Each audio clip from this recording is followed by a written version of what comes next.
Ta da! အားလုံးပဲမင်္ဂလာပါဒီနေ့တင်မဲ့ post လေးကအကြွား post လေးပါဟာဘာလေးလဲဆိုတော့မအိရက်ခမဆိုင်ထားရဲ့ဩဇာပင်လေးပေါ့နော်အဲ့ဩဇာပင်လေးကအခုအသိသိနေပြီ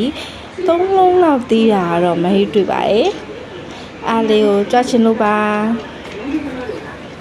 မိုးကလည်းရွာထားတော့လေစိမ့်ဆိုးညာပဲဩဇာတီးလေးကအဲ့မှာတစ်လုံးမဲ့ဟောက်ဆောက်နေရမဲ့ကူးစားမလို့လေ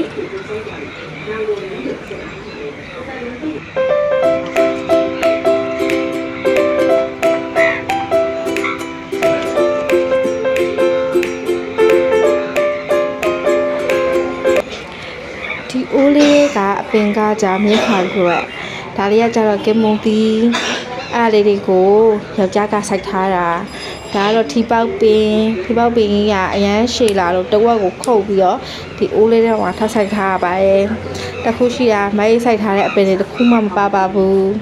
အများစိုက်ထားတာတွေကိုဗီဒီယိုတင်ပြီးတော့ကြွားတာပါ Thank you ပါ